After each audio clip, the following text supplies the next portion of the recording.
5 years ago, I buried the woman I loved. We lowered her coffin into the ground beneath gray Oregon skies, the sound of rain hitting umbrellas, the kind of rain that soaks through your soul and stays there. I remember how quiet everyone was, how unreal it felt to see her name carved into the stone. Clara Hayes, 1989 to 2020. 5 years gone. I spent the first year in autopilot. Work, sleep, repeat. Then, slowly, I rebuilt my life. New house. New job. New routines that didn't include the smell of her shampoo or her voice in the morning. I thought grief was a storm that eventually passed. Turns out, it's more like a tide, it goes quiet for a while, but it never really leaves. By the 5th year, I had learned to live with it. I even started seeing someone casually. She wasn't Clara, but she was kind. And for a while, I thought maybe that was enough. Then, last Tuesday, everything changed. It was almost midnight. I was in my office going through renovation estimates when my phone buzzed. A text. The number wasn't saved, but there was something oddly familiar about it. I didn't place it right away. Then I opened the message, and my whole body froze. It was a picture, my house. Taken from across the street. The timestamp read 7:42 a.m. that same day. At first, I just stared at it, waiting for my brain to make sense of what I was seeing. The photo was clear, crisp, the kind of shot you'd get from a decent camera.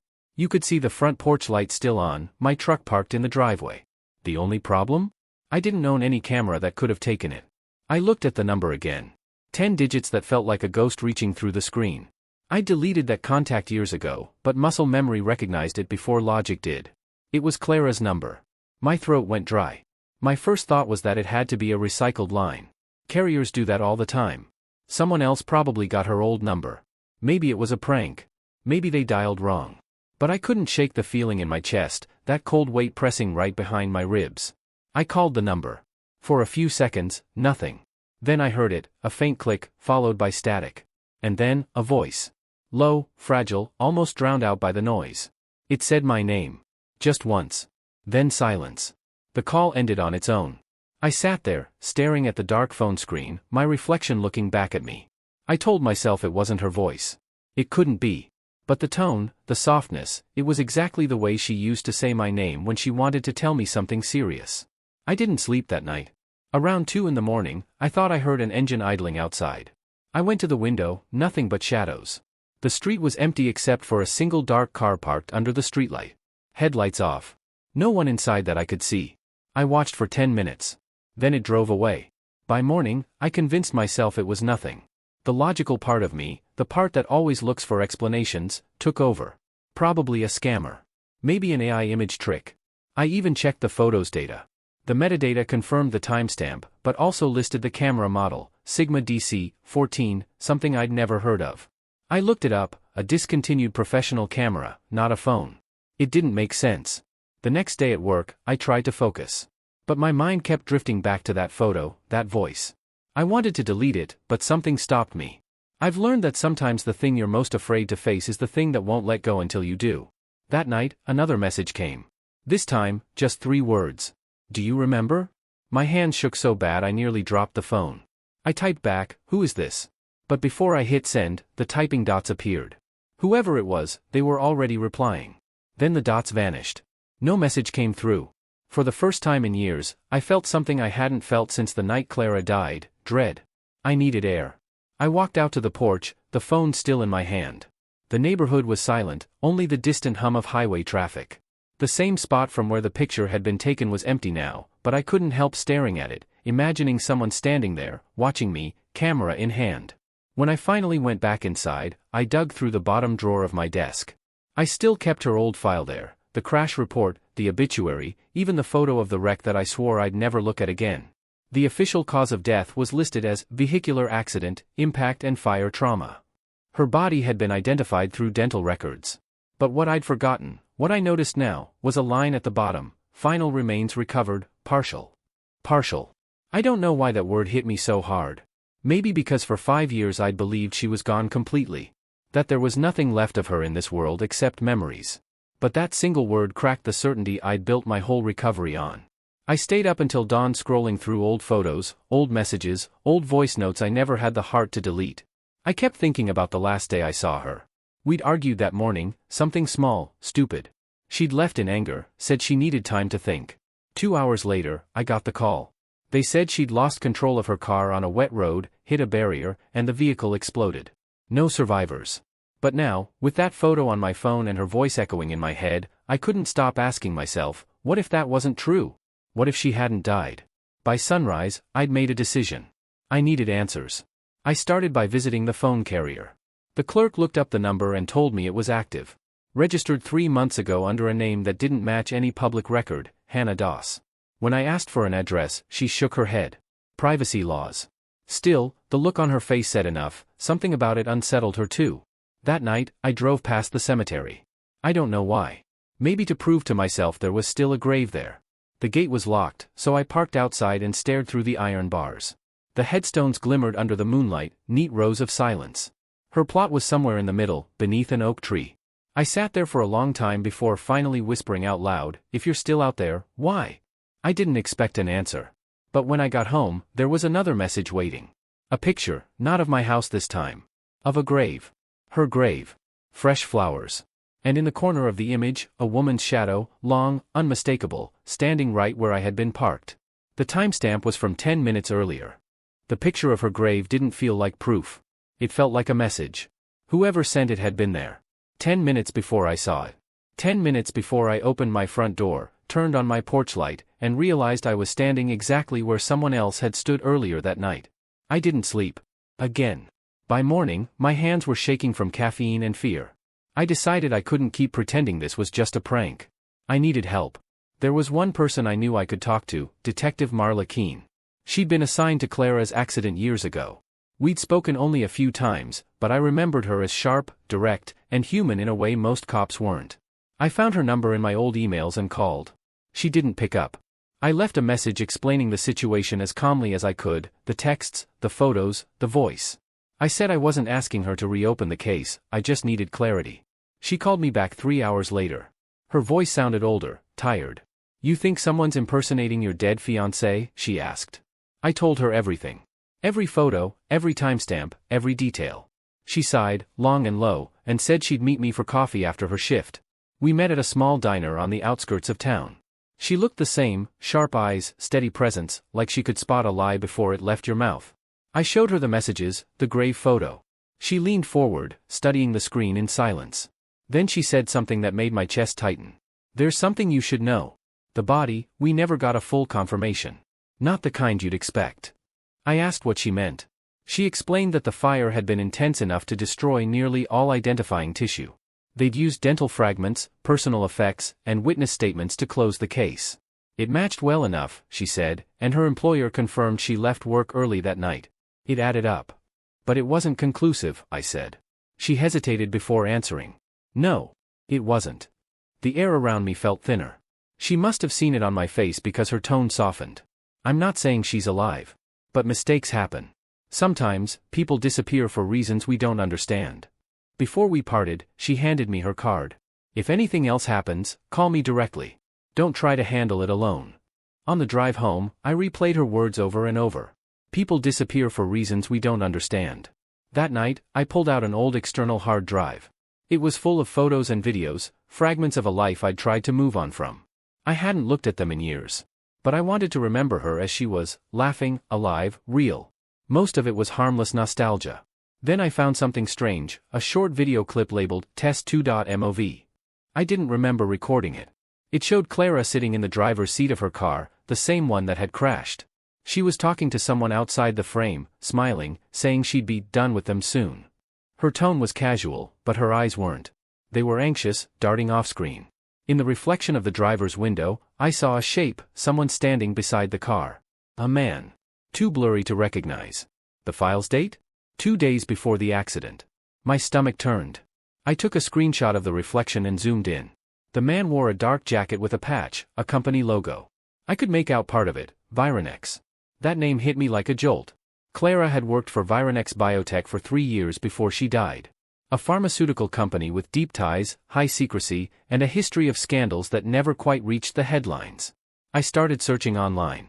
A handful of articles mentioned whistleblower rumors, employee disappearances, NDAs so airtight they might as well have been shackles. And then I found it, a lawsuit filed by a former lab assistant just months after Clara's death, claiming internal fraud and data tampering in clinical trials. The case was sealed before it ever reached court.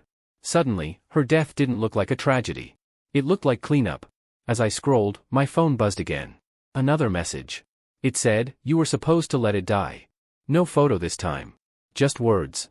I wanted to throw the phone across the room, but something in me refused to back down. I typed back, "Who are you?" No reply. That night, I couldn't stay in the house. Every sound felt amplified, the creak of the floorboards, the hum of the fridge, the wind brushing against the windows. Around 1 a.m., I grabbed my keys and drove out toward the old crash site. The highway was empty, the kind of dark that feels alive. When I reached the bend where the accident happened, I pulled over. The guardrail had long since been replaced, but scorch marks still stained the asphalt. I stepped out and stood there in the cold air, staring at the spot where her car had burned. For 5 years, I'd imagined this place as an ending. Now it felt like a question mark. Then I noticed something, fresh tire tracks on the shoulder. A second set, smaller, newer. I followed them with my flashlight until they curved toward a dirt path leading into the trees. The tracks stopped about 50 feet in. And there, half buried under leaves, was a piece of glass. Thick, tinted, with a faint sticker residue. It looked like part of a camera lens. I picked it up, wiped it clean, and realized it matched the same Sigma DC-14 model listed in the metadata of that first photo. Someone had been here recently. When I got back to my truck, I couldn't shake the feeling that I wasn't alone. Every instinct screamed that eyes were on me. I turned off my flashlight and waited, barely breathing. Somewhere deeper in the woods, I heard movement, branches shifting, footsteps crunching leaves, then silence. I got in the truck and drove off without looking back. The next morning, I called Marla again. She didn't answer. Instead, I got a text from an unknown number. "Stop digging." I stared at it for a long time, then turned my phone off. Later that afternoon, I went back through old financial statements I'd kept from Clara's belongings. She'd withdrawn nearly all her savings a week before the accident, nearly $40,000. No explanation. No note. Nothing. That money had never been found. Pieces of a puzzle I didn't know existed were starting to align. Every clue pointed to the same truth: her death wasn't what it seemed. When I turned my phone back on, there was one new message waiting. A single photo. The same crash site I'd visited the night before. Taken from the woods. And in the bottom corner, the faint reflection of a man holding a flashlight. Me. The timestamp showed it was taken while I was still there. The photo of me at the crash site confirmed one thing: someone was always a step ahead. Watching. Tracking. It also meant they weren't afraid to get close. I spent the next morning pacing the house, trying to piece together what I knew. Clara's death had holes. Her body hadn't been confirmed. Her phone number was reactivated under a fake name. And now, someone knew exactly where I was, down to the minute.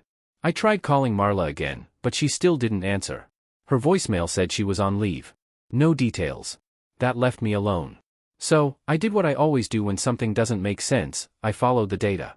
I reached out to a friend from college, Ryan, who now ran a small cybersecurity firm. We hadn't spoken in years, but when I told him what was happening, he didn't waste time questioning me. He asked for the number, the metadata from the photos, and the messages. "Give me a few hours," he said. While I waited, I couldn't focus. The house felt different now.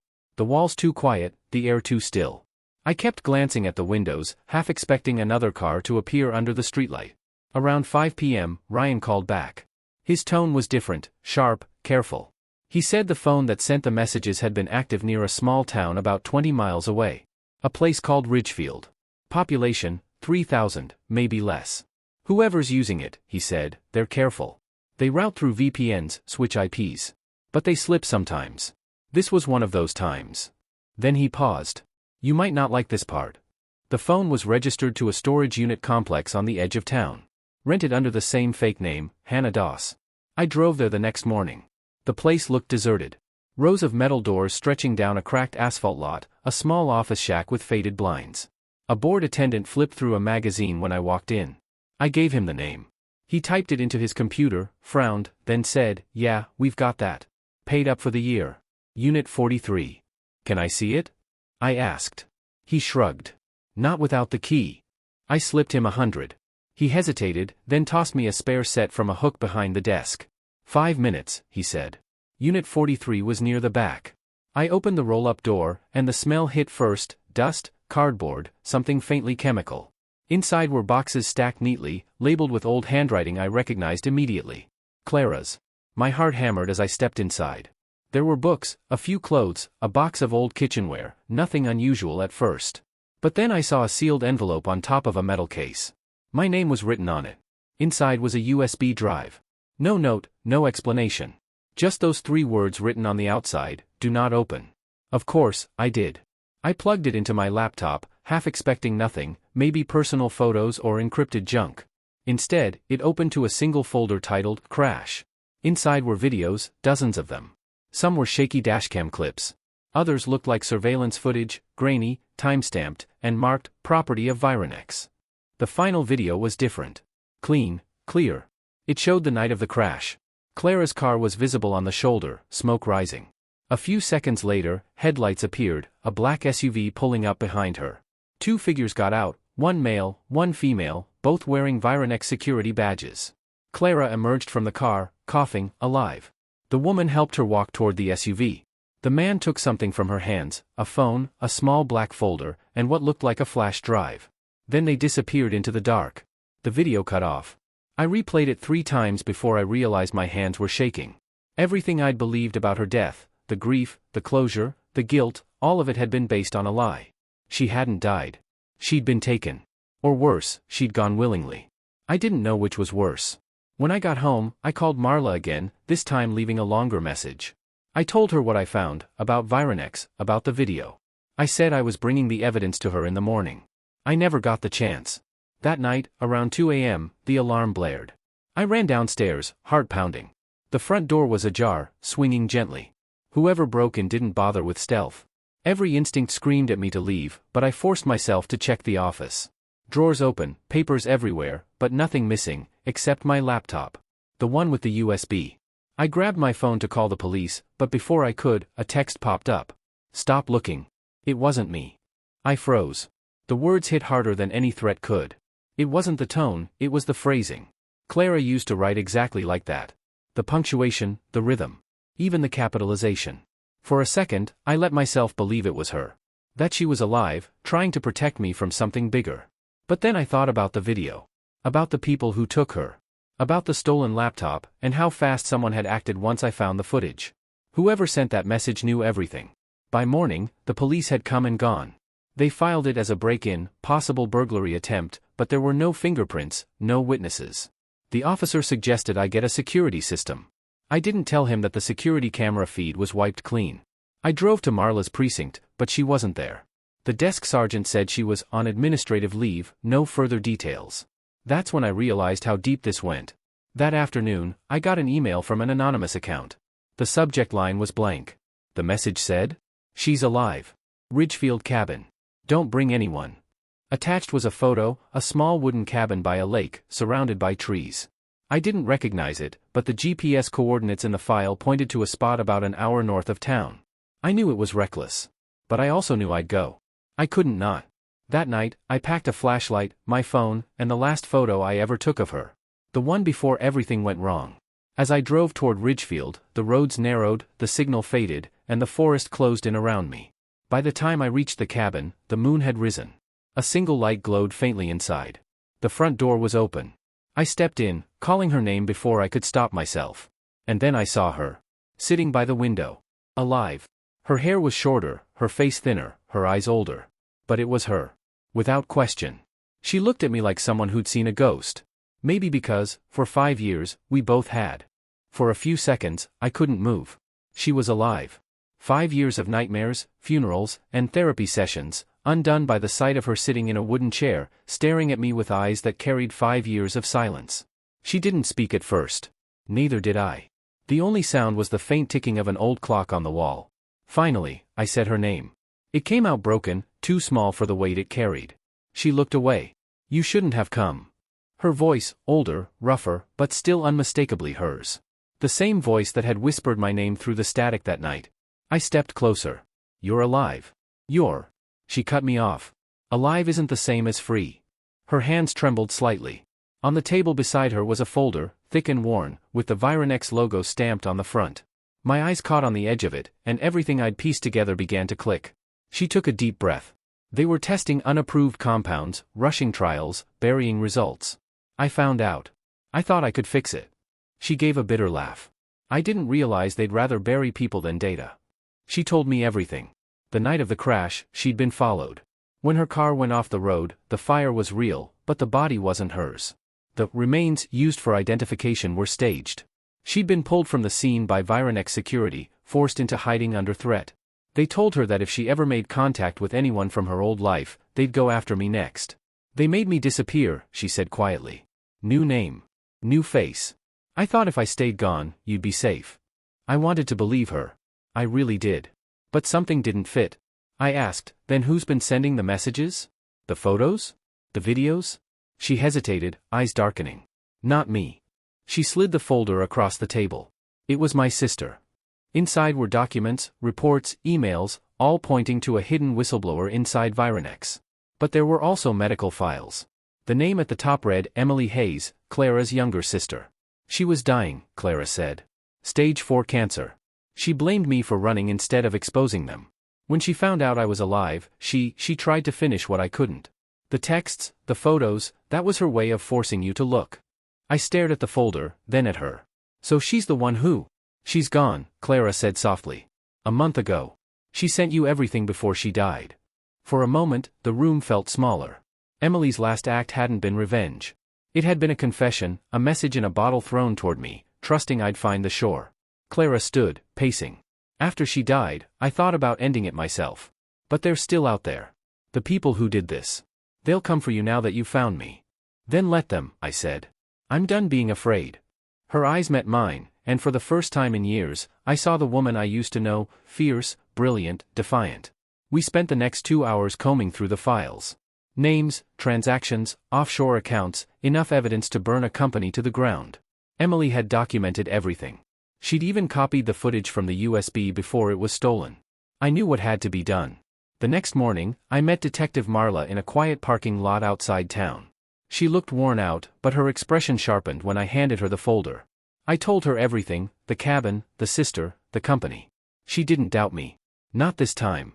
Do you understand what happens if this goes public, she said. It won't stop at Vironex. Politicians, investors, this could take down half the network. Then let it, I said. She exhaled slowly and nodded. I'll make sure it doesn't disappear. Over the next few weeks, everything unraveled. Investigations launched. Headlines spread. Executives arrested. Lab shutdowns, subpoenas, congressional hearings. Vironex collapsed under the weight of its own secrets. And through it all, Clara stayed hidden. We spoke once after that. She called from an unknown number, her voice calm but distant. You did what I couldn't, she said. You finished it. I told her I didn't do it for revenge. I did it because truth doesn't stay buried, not forever. There was silence for a while. Then she said something I still think about. Sometimes justice costs everything. Even love. Then she hung up. That was the last time I heard her voice. Months passed. Life returned, in its quiet way. The house felt less haunted. I worked, slept, tried to forget. But every so often, I'd catch myself looking at the streetlight outside, half expecting that dark car to return. One evening, I came home from work and found a letter in the mailbox. No return address. Inside was a photograph, the same cabin by the lake. Only now, there were 2 mugs on the table by the window. Hers and mine. On the back, a message written in her handwriting. Now that you know, what will you do? I don't know what she meant. Maybe it was a warning. Maybe an invitation. Maybe both. I kept the photo on my desk for weeks, trying to decide whether to burn it or frame it. In the end, I did neither. I put it in the same drawer where her obituary used to be. Some people think closure means forgetting. For me, it meant finally understanding that love and truth rarely survive together, one always destroys the other. But sometimes, if you're lucky, justice survives them both.